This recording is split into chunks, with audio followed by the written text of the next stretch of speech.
Ngasi May 19, 2022 asi akoigi launching of the skill development training program under the recognition of the prior learning RPL for the state returnee due to the COVID-19 under NEC funding hariba ngasi gi thorom asigi akoigi miyoi singa loina na akoigi honorable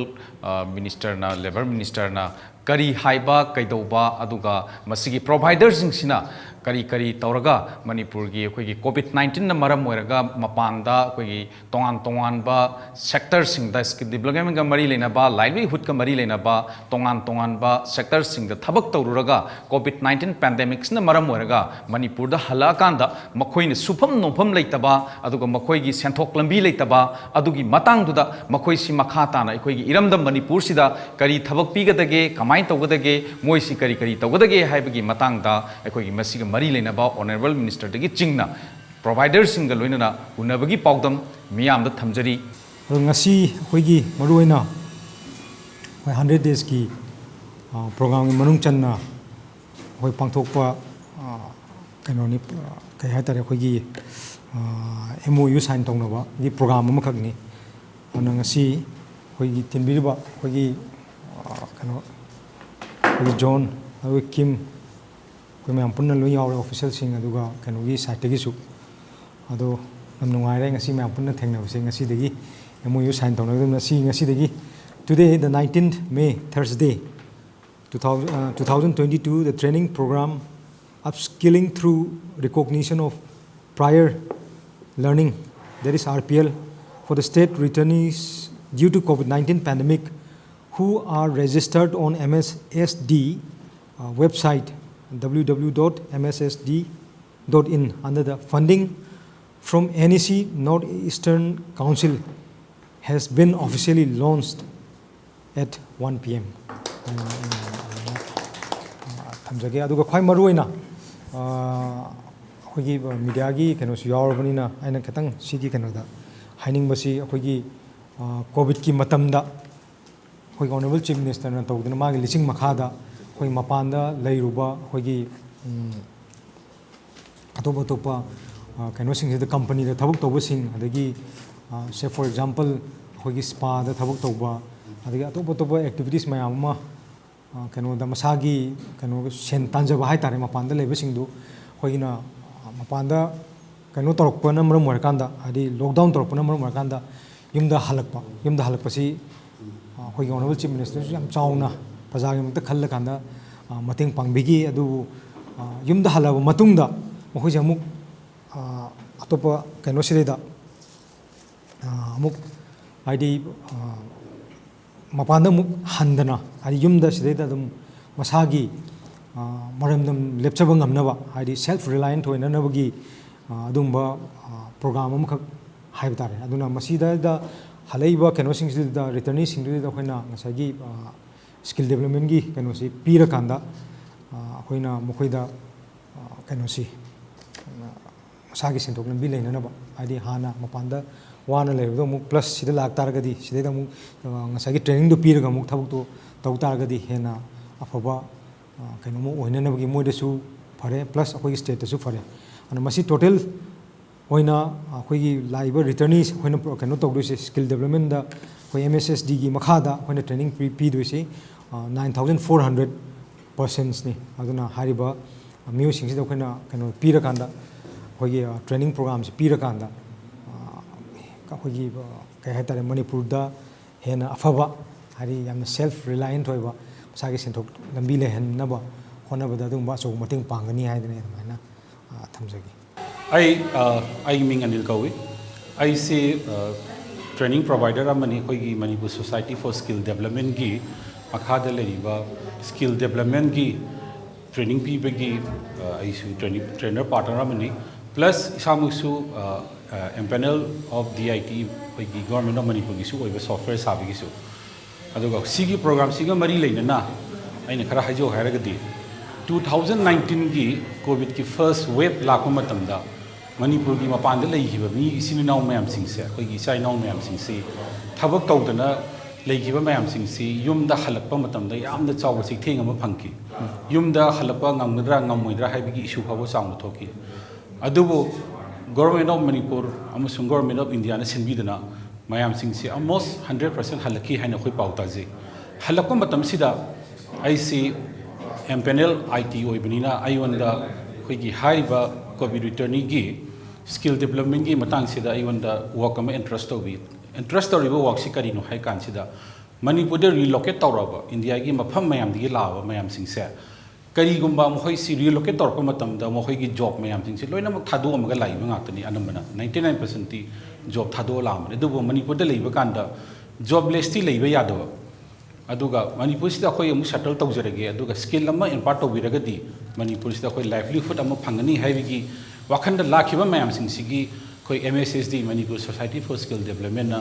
application nama public to open tawbi hairiba application kari no haiba kansida IC covid ki matamda state returning ni adubu state sida government na kari gomba skill ama pibiragadi hairiba skill si ai yaujaraga aigi sida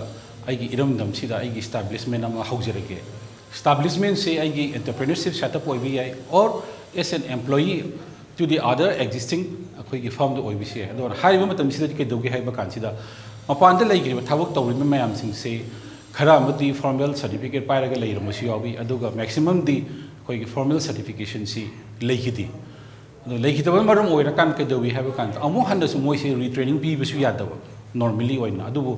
mana hijari ba subject sidi training pi draga su dum experience tegi field da haira la abrina mokoi si government na recognize to bisi mokoi ja han prior hairaba knowledge si recognize to bisi haidina khoi government of india gi scheme ni RPL hai si recognition of prior learning haibani sigi makha sida ke dogi haiba kan sida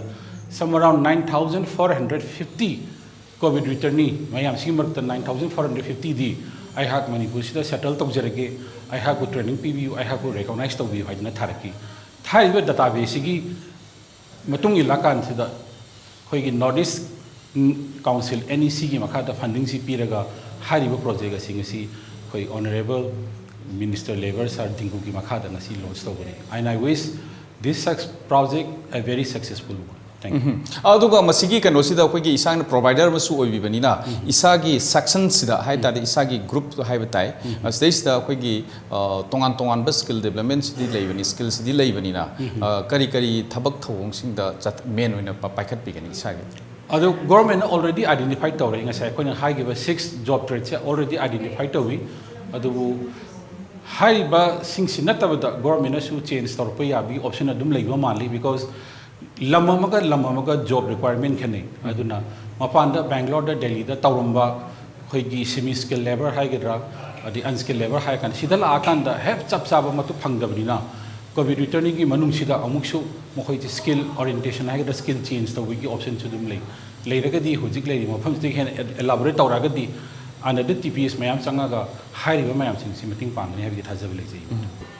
ai je sama kainodi KB philanthropy haiba khoi skill development training tawriba sigi training provider amagi CEO moina lejabani aigi ming manoranjan L manoranjan laisram manoranjan sing kawe akhoi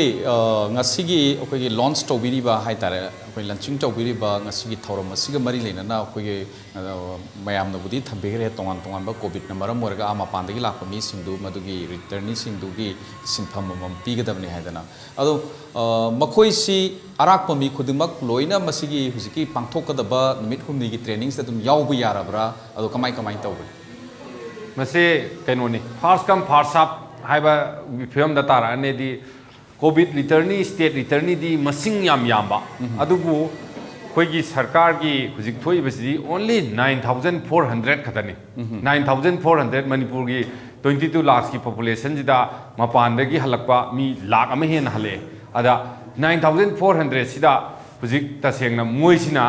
khoi gi sector ahumda khoi gi government gi data gi matungina koi beauty and wellness sector adagi retail sector dukan phamba khotpa ada yaujaramba salesman oina showroom da yaujaramba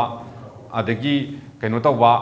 aduga hospitality sector da hotel da ꯑꯩꯈꯣꯏꯒꯤ ꯀꯩꯅꯣ ꯑꯣꯏꯅ ꯂꯩꯕ retail ꯁꯦꯛꯇꯔꯗ home delivery ꯕꯣꯏ ꯑꯣꯏꯅ ꯑꯥꯗ ꯂꯩꯖꯔꯝꯕ ꯁꯤꯒꯨꯝꯕ informal education ꯑꯥꯗ ꯇꯧꯔꯒ ꯁꯔꯇꯤꯐꯥꯏ ꯇꯧꯗꯗꯅ ꯁꯔꯇꯤꯐꯤꯀꯦꯠ ꯄꯥꯏꯗꯗꯅ ꯁꯣꯝꯗ ꯂꯥꯛꯑꯒꯁꯨ ꯊꯕꯛ ꯐꯪꯗꯕ ꯃꯌꯥꯝꯁꯦ ꯃꯁꯤꯒꯤꯗꯃꯛ ꯃꯣꯏꯁꯦ ꯁꯔꯇꯤꯐꯥꯏ ꯇꯧꯔꯒ ꯅꯦꯁꯅꯦꯜ ꯂꯦꯚꯦꯜ ꯁꯔꯇꯤꯐꯤꯀꯦꯠ ꯑꯃ ꯄꯤꯔꯒ ꯃꯣꯏ ꯃꯁꯥꯒꯤ ꯁꯣꯝ ꯅꯥꯀꯟꯗ ꯃꯁꯥꯒꯤ ꯊꯕꯛ ꯑꯃ ꯍꯧꯗꯣꯛꯆꯕ ꯌꯥꯅꯕ ꯄ꯭ꯔꯣꯒ꯭ꯔꯥꯝꯅꯤ ꯃꯁꯤꯒꯤꯁꯦ ꯃꯣꯏꯅ ꯔꯤꯇꯔꯟ ꯇꯧꯔꯛꯄ ꯃꯇꯝꯗ ꯑꯩꯈꯣꯏꯒꯤ ꯃꯥꯒꯤ ꯌꯥꯎꯔꯤꯕ ꯀꯝꯄꯅꯤꯗꯨꯗ ꯅꯠꯇ꯭ꯔꯒꯅ ꯐꯥꯔꯝꯗꯨꯗ ꯑꯩꯈꯣꯏꯒꯤ ꯑꯥꯏꯗꯦꯟꯇꯤꯐꯤꯀꯦꯁꯟ ꯍꯥꯏꯒꯗ꯭ꯔꯥ ꯃꯣꯏꯒꯤ ꯑꯥꯏꯗꯦꯟꯇꯤꯐꯥꯏ ꯇꯧꯕ ꯌꯥꯕ ꯄꯦꯄꯔ ꯑꯃ ꯌꯥꯎꯔꯛꯇ꯭ꯔꯒꯗꯤ ꯁꯥꯔꯇꯤꯐꯤꯀꯦꯠꯅꯆꯤꯡꯕ ꯑꯃ ꯌꯥꯎꯔꯛꯇ꯭ꯔꯒꯗꯤ ꯑꯗꯨꯝ ꯃꯁꯤꯒꯤ ꯍꯥꯏꯔꯤꯕ ꯀꯩꯅꯣꯁꯤ ꯃꯣꯏ ꯑꯗꯨꯝ ꯖꯣꯏꯟ ꯇꯧꯕ ꯌꯥꯔꯕ꯭ꯔꯥ ꯀꯃꯥꯏꯅ ꯇꯧ ꯃꯁꯤ ꯁꯨꯃꯥꯏꯅ ꯇꯧꯕꯅꯤ ꯁ꯭ꯀꯤꯜ ꯍꯧꯖꯤꯛꯀꯤꯁꯦ ꯁꯥꯔꯇꯤꯐꯤꯀꯦꯠ ꯁꯨꯡꯌꯥꯎ ꯌꯥꯎꯗꯅ ꯂꯥꯛꯄꯗꯣ ꯁꯥꯔꯇꯤꯐꯤꯀꯦꯠ ꯄꯤꯕꯒꯤ ꯄ꯭ꯔꯣꯒ꯭ꯔꯥꯝꯅꯦꯕ ꯀꯅꯥꯅ ꯄꯤꯗꯣꯏꯅꯣ ꯍꯥꯏꯁꯦ ꯑꯩꯈꯣꯏꯅ ꯅꯠꯇꯦꯕ ꯑꯩꯈꯣꯏꯒꯤꯗꯤ ꯑꯣꯔꯤꯌꯦꯟꯇꯦꯁꯟ ꯄ꯭ꯔꯣꯒ꯭ꯔꯥꯝ 12 ꯑꯋꯥꯔꯒꯤ ꯑꯃ ꯄꯤꯅꯦꯕ ꯍꯥꯏꯕꯗꯤ ꯃꯥꯅ ꯇꯧꯔꯛꯏꯕ ꯍꯧꯖꯤꯛ ꯇꯁꯦꯡꯅ ꯍꯥꯏꯔꯒ ꯁ꯭ꯄꯥꯗ ꯊꯕꯛ ꯌꯥꯎꯔꯛꯑꯦ ꯍꯥꯏꯔꯒꯗꯤ ꯁ꯭ꯄꯥꯒꯤ ꯃꯔꯝꯁꯦ ꯁꯤꯅꯤ ꯅꯪ ꯈꯪꯕ꯭ꯔꯥ ꯑꯗꯨꯒ ꯗꯤꯖꯤꯇꯦꯜ ลิꯇꯔꯦꯁꯤ ꯂꯥꯏꯔꯤꯛ ꯅꯪ ꯍꯧꯖꯤꯛ ꯀꯔꯝꯍꯥꯏꯅ ꯀꯩꯅꯣ ꯄꯥꯏꯕ ꯚꯤꯝ ꯑꯦꯞ ꯀꯔꯝꯍꯥꯏꯅ ꯁꯤꯖꯤꯟꯅꯒꯅꯤ ꯑꯗꯨꯒꯨꯝꯕ ꯚꯥꯔꯠ ꯀꯩꯅꯣ ꯇꯧꯕ UPI ꯀꯔꯝꯍꯥꯏꯅ ꯁꯤꯖꯤꯟꯅꯅꯤ ꯑꯗꯨꯗꯒꯤ soft skill financial literacy ko si training si certificate am parde mudra loan lawba yai sigumba mayam je masigi program si da hujiki 12 hours si da tak bani aduga certify to budi state government na nate akoina nate sector skill council lai third party delhi da lai ba sector skill council je moina agency sina keno tharaka doini national certification pinaba aduna hujiki hariba training si yaur ba matungda training si yaur matungda parikha ama logudori assessment ama logudori assessment je masi hana certificate pairak taba mi singdo adu certificate paina bagi lawba parikha ne ba aduna certificate paira amagadi ma parikha je akoina lawdusu yare ma karai drum dum thabak phagjarni pairak triba certificate to pahin nabagi dum program ne ba sigije sina akoina hana skill level do adu da piba certificate ni karigumba kaigumba maje sungai heraktribu orgadi aduga mana kaino da ai spa da yauri natraga ai je hana kaino business builder ni business byapari ni ai ada dukan phama mi haraga laga parikhaji da assessment ji da mana karim khangam draba ada atoba thaba am torbo di ma fail oigane ba certify tawra ba aduna sigi option je lairi aduna akhoi gi di kaino ama training ji arrange to wani ma hana tawrai do khara lepa kawa khotpa adu da si myam do takpai wani certification to matam di beauty and wellness sector skill council na delhi da lairi hospitality sector skill council lairi adudagi retail association sector skill council lairi ba sector skill council ahum je sigi makhada to goda training ni moi sector skill council sing sina loina ba assessment parikha logone ba adu gi matung da certify ta godoi ni certificate yarok ta mi bu certify ta no program ni certify to ba se koina society da kari khange habadu informal loina karimta certify tawdana government na recognize tawdaba karimta certificate yaudragadi maji amorom dhai kan government na kenona society ni lana khanbe ai national level certificate nama certify tawri baduna agency sina government na certify tawr ba hai base karigumba ma tawri base achumba lambi da sina na bagi madugumba parama yamama hujiki hairiba hygiene factor dagi adagi kaino dagi soft skill adagi tongan ba sigumba mayama class sida koina 12 hours ta matungda maje seng na harkanda spa da leirame haraga seida spa du seida adu lana chali adu maina khalli haibagi society gi adugi do maming du lana chatta naba government gi recognize toroga maje certify spa therapist ni haibdo madu proof tawnabugi damak ni se aduga mana sa akoigi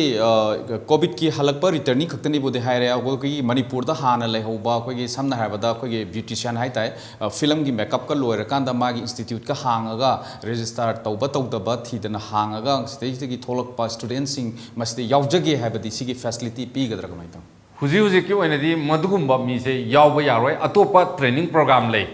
state na atopa training program ai azu implement tawri central level da se tawri aduga masigi programs da di only state returnee oina state returnee ni habadu MSSD ki website ta register tawraga leiramba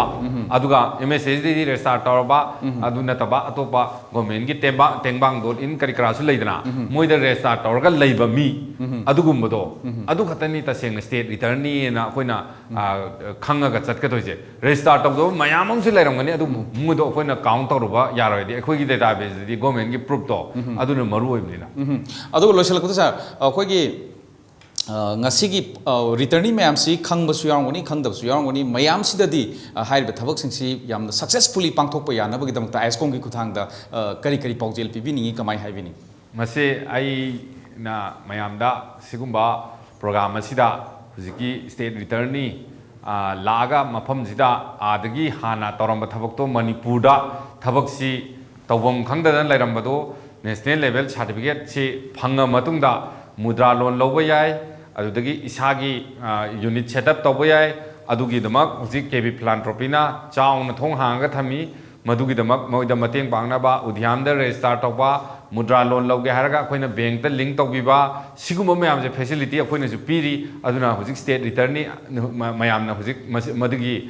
training ji certification je tawtho okanda masigi sarkari keno je kanaba je punna lominasi haraga dai mayam thamjani